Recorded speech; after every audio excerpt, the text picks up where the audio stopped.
नमस्कार, आपके साथ मैं हूं पूनम सिंह कथुरिया और आज हमारे साथ हैं एक बेहद खास मेहमान doctor VK Katyal, PGIMS Rohtak से। डॉक्टर कत्याल के बारे में दोस्तों मैं आपको बता दूं कि ये कन्वीनर है और नोडल ऑफिसर रह चुके हैं कोविड-19 के। डॉक्टर कत्याल से आज हम जानेंगे कि पेंडेमिक में जब कोरोना अपने जोरों पर था तो पीजीआईएमएस ने अपनी कैसी भूमिका एक निभाई, यहाँ आने वाले मरीजों को कैसी सुविधाएं यहाँ दी गई। नमस्कार डॉक्टर साहब। नमस्कार, good afternoon, thank you very much. I think PGIMS ने एक बहुत बड़ी भूमिका कोरोना कोविड में निभाई, क्या अभी भी निभा रहे हैं।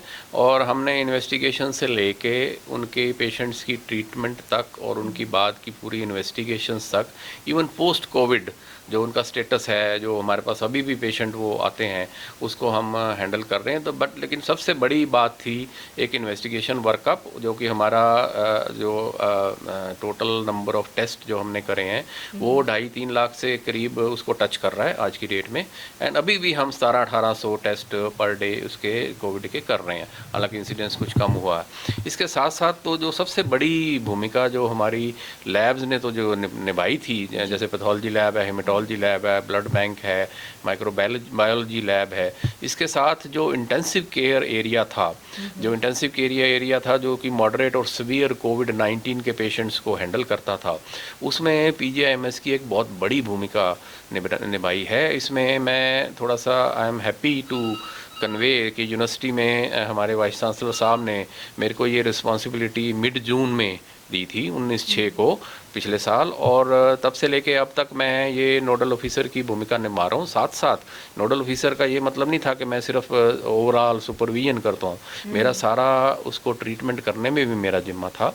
और एक हमने multi disciplinary team vice chancellor के कहने के हिसाब से उसको शुरू किया था, जिसमें 8 और 10 डिपार्टमेंट के लोग थे। जैसे आई वॉज द चेयरमैन, साथ में एनेस्थीसिया के लोग थे, एंडोक्रिनोलॉजी के लोग थे, कार्डियोलॉजी के लोग थे, न्यूरोलॉजी के लोग थे, रोमेटोलॉजी के लोग थे, हेमेटोलॉजी के लोग थे, सारे स्पेशलिस्ट जो एक बार बैठ के हम एक उसकी ऑनलाइन वीडियो कॉन्फ्रेंसिंग से जो आईसीयूज़ में सीरियस पेशेंट्स हैं उनके बारे में सारा पेशेंट्स जो वहाँ डॉक्टर ड्यूटी पे थे उनसे सारा डाटा लेते थे, फिर डिस्कस करते थे, और एक एक पेशेंट को 15 मिनट, आधा घंटा कई बार लग जाता था, उसकी सारी डिस्कशन करके जो उसका कंसेंसस डायग्नोसिस और उसका ट्रीटमेंट था उसको कैरी आउट करते थे। इसके साथ साथ ये हुआ कि हम जब ने मल्टीडिसिप्लिनरी टीम शुरू करी तो हमारी मोर्टेलिटी पीजीआईएमएस में देखा गया काफ़ी सारी कम हो गई। और इसका रीज़न ये था कि बहुत सीनियर लोग इसको पेशेंट्स को देखते थे डेली, एंड देखने से काफ़ी सारा जो एडवाइस और सुपरविजन पेशेंट्स को मिलती थी ना। पीजीआईएमएस ने ये जो मल्टीडिसिप्लिनरी टीम शुरू करके ये सारे दूसरे मेडिकल कॉलेज में भी, गवर्नमेंट ऑफ हरियाणा ने और हमारे ऑनरेबल एसीएस ने सारे मेडिकल कॉलेजेस को भी बोला कि आप अपनी मल्टीडिसिप्लिनरी टीम शुरू करिए, और वहाँ पे भी उन्होंने वही शुरू करी गई। शुरू में हम इनको सबको खुद साथ मिला लेते थे, और ताकि उनको थोड़ा सा समझ आ जाए कि how to handle the patients with a multidisciplinary team. Now serious cases जो हमारे पास आते थे वो काफ़ी सारे, पर्टिकुलरली सितंबर, अक्टूबर, नवंबर में बहुत सीरियस केसेस आते। हम कोई भी पेशेंट किसी भी डिस्ट्रिक्ट, हालांकि हमारे नाम सिर्फ 3 डिस्ट्रिक्ट्स गवर्नमेंट ऑफ हरियाणा ने दिए थे कि इन डिस्ट्रिक्ट से ही पेशेंट आएंगे, लेकिन हमने कभी भी कोई पेशेंट जहाँ से भी आए, कहीं से भी आए, उसको मना नहीं किया। थोड़ा सा हमारी मोर्टेलिटी बाद में थोड़ी ज़्यादा हुई क्योंकि बहुत सीरियस पेशेंट आते थे। वो ऐसे पेशेंट आते जो लाइलाज थे, 30 मिनट के अंदर, 40 मिनट के अंदर, 2 घंटे के अंदर वो पेशेंट की डेथ हो जाती थी, क्योंकि बाहर कई नर्सिंग होम उनका ट्रीटमेंट करते थे। जब उनको लगता था कि ये ट्रीटमेंट अभी इसका कोई फ़ायदा नहीं है ट्रीटमेंट करने का, पेशेंट बहुत एडवांस स्टेज में है, तो वो उसको पेशेंट को हमारे यहाँ भेज दिया करते थे। डॉक्टर कत्याल, थोड़ा सा रोकना चाहूँगी, आपने एक टीम बनाई। कई बार ऐसा होता है कि जब एक डॉक्टर एक टीम बनाता है उसके बाद जो वीसी होते हैं, वाइस चांसलर होते हैं, जिसे एक तरीके से हम मुखिया कहें, जब कुछ सामान की ज़रूरत होती है, कुछ ऐसे इक्विपमेंट हमें चाहिए होते हैं, कुछ मेडिसिन्स ऐसी हमें चाहिए होती हैं कि हम उनके पास अपनी रिक्वायरमेंट भेजते हैं, लेकिन कहीं ना कहीं वो फाइलें इधर से उधर, उधर से इधर होती रहती हैं। तो डॉक्टर ओपी कालरा जो है वाइस चांसलर, उनका कैसा रोल रहा, उनका कितना सहयोग आप लोगों को मिला? हमें यूनिवर्सिटी से बहुत सहयोग इस मामले में मिला, क्योंकि वो डॉक्टर कालरा एक बहुत बड़े और बहुत बढ़िया क्लिनिशियंस हैं ऑलरेडी, और बड़े नामी वो हैं नेफ्रोलॉजिस्ट भी हैं, तो उनको सारी चीज़ें ये समझ आती हैं। तो उन्होंने पहले ही हरियाणा सरकार को कह दिया था कि हमें इस पेंडेमिक को लेने के लिए काफ़ी सारा इक्विपमेंट, काफ़ी सारी दवाइयाँ पेशेंट को देनी पड़ेंगी, और वो हरियाणा गवर्नमेंट ने उसको करके उसको HMCL एक कॉरपोरेशन है उसके थ्रू हमें मुहैया करवाया, और सारी वेंटिलेटरी सिस्टम, सारी दूसरे इक्विपमेंट और सारी drugs free of cost patient को दी गई। मैं आपको एक एग्जांपल बताता हूँ। एक इंजेक्शन आता है रेमडेसिविर और एक दूसरा इंजेक्शन आता है टोसिलिजुमैब। रेमडेसिविर का एक कोर्स 6 इंजेक्शन का होता है 5 दिन का, जो कि 60-70 हज़ार रुपये का होता है एक पेशेंट के लिए। ये हर पेशेंट को फ्री दिया गया। हरियाणा सरकार ने ये बहुत बड़ा काम किया, और टोसिलिजुमैब भी हमने पेशेंट्स को 40,000 रुपये का एक इंजेक्शन मिलता था, वो भी हरियाणा सरकार ने फ्री दिया। इसके सिवा और बड़ी छोटी छोटी चीज़ें हैं, छोटे इंजेक्शंस हैं, दूसरे इंजेक्शंस हैं, जो पेशेंट की मैनेजमेंट में सारा हरियाणा सरकार ने खर्चा उठाया।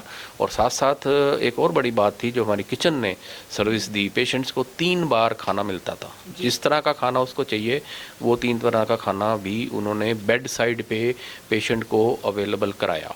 This was one of the best practices we had. जो हमारे यहाँ मल्टीडिसिप्लिनरी टीम एक थी, दूसरा मैनेजमेंट जो थी, तीसरा उनको खाने का था, चौथा उनको इक्विपमेंट और दवाइयों की अवेलेबिलिटी थी। These are counted as one of the best practices which have been carried out at PGIMS under the leadership of professor OP Kalra. तो ये एक बहुत बड़ी अचीवमेंट है हमारे लिए। ये बीमारी ऐसी थी जिसके बारे में हमें सबको पता नहीं था, बड़ी सीरियस कंडीशन में पेशेंट आते थे, लेकिन फिर भी दिन रात लोगों ने, हमारे रेजिडेंट्स ने, हमारे कंसल्टेंट्स ने, मेडिसिन डिपार्टमेंट, एनेस्थीसिया डिपार्टमेंट ने दिन रात एक करके काफ़ी पेशेंट बचाए हैं। डॉक्टर साहब, अब आते हैं प्लाज्मा थेरेपी पर। प्लाज्मा थेरेपी जो यहाँ पर लोगों को दी, क्योंकि बीच में हम देखें प्लाज्मा थेरेपी का बड़ा चलन सा शुरू हुआ। हर जगह बात जब होती थी तो प्लाज्मा थेरेपी की बात की जाती थी, कहा जाता था कि प्लाज्मा थेरेपी जो है लोगों को दी जाएगी। आप लोगों ने यहाँ पर भी PGI में अगर मैं बात करूँ तो पेशेंट्स को प्लाज्मा थेरेपी दी, तो उसका कितना बेनिफिट जो है यहाँ के मरीजों को मिला? हमें शुरू में भी हमें भी बड़ा एंथुसियाज्म था कि हम प्लाज्मा थेरेपी पेशेंट को देंगे और पेशेंट ठीक हो जाएगा, लेकिन ये जो एंथुसियाज्म है बहुत देर तक चला नहीं, क्योंकि प्लाज्मा थेरेपी हमने देखा कि 30-40% मरीजों में इफ़ेक्टिव होती थी, और वो भी अगर हम दूसरी दवाइयाँ भी साथ में दे रहे हैं तो सिर्फ प्लाज्मा थेरेपी से पेशेंट को डिपेंड नहीं किया जाता। और ये हमारी जो बात थी कॉरोबोरेट करी ICMR ने भी, उन्होंने एक पूरे हिंदुस्तान के ऊपर एक ट्रायल करवाया प्लाज्मा थेरेपी का, जिससे को बहुत सारे अच्छे रिजल्ट उसके नहीं आए। प्रॉब्लम ये थी कि पेशेंट हमारे पास, देखो हमने एवरेज निकाली, हमारे पास पेशेंट 4-5 दिन बाद आता था, और प्लाज्मा थेरेपी का रोल ये कहा गया है कि भाई पहले ही 2-3 दिन में ही प्लाज्मा थेरेपी मिल जानी चाहिए। हमने जो सबसे ज़्यादा यूटिलिटी इसकी प्लाज्मा थेरेपी की देखी वो हमें उन पेशेंट में मिली जिनमें रेमडेसिविर या टोसिलिजुमैब या दूसरी कोरोना की जो दवाइयाँ हम नहीं दे सकते, जैसे कि पेशेंट को गुर्दा ख़राब है परमानेंटली और वो डायलिसिस पे है, या पेशेंट को लिवर की क्रॉनिक डिजीज़ है जिसको कि हम रेमडेसिविर या दूसरी दवाइयाँ नहीं दे सकते। तो इनके लिए, इन तरह के पेशेंट के लिए हम सिर्फ प्लाज्मा थेरेपी पे डिपेंड करते थे जनरली स्पीकिंग। और बाकी एज सच मैंने बताया बहुत इफ़ेक्टिव थेरेपी नहीं मानी जाती, लेकिन रेमडेसिविर ने काफ़ी सारे हमारे पेशेंटों की जान बचाई और टोसिलिजुमैब से भी हमारी जान बचाई। लेकिन सबसे ज़्यादा होता है कि इसको हैंडल कौन कर रहा है, ट्रीटमेंट कौन कर रहा है, बेड साइड पे रात को 2 बजे 3 बजे कौन डॉक्टर देख रहा है, उससे बहुत बड़ा हमें बेनिफिट मिला। पूरा इक्विपमेंट के साथ, पूरी सुपरविजन के साथ पेशेंट को मैनेजमेंट की करी। डॉक्टर साहब, अब बताया जा रहा है कि कोरोना की दूसरी वेव, अगर हम UK की बात करें, वहाँ शुरू हो चुकी। अभी भी हम देखते हैं कि महाराष्ट्र की साइड बहुत सारे कोरोना नए जो है कोविड पेशेंट्स हैं वो सामने आ रहे हैं। अगर मान लीजिए अब हरियाणा में भी खुदा ना खास्ता कि आए, लेकिन अगर यहाँ पर भी दोबारा से कोविड पेशेंट्स जो हैं वो सामने आते हैं, तो PGIMS की कितनी तैयारी है उससे निपटने की? हमने अभी भी मैंने जैसे पहले आपको बता दूं कि हमने 5 वार्ड इसके लिए ईयर मार्क करे थे कोरोना के लिए।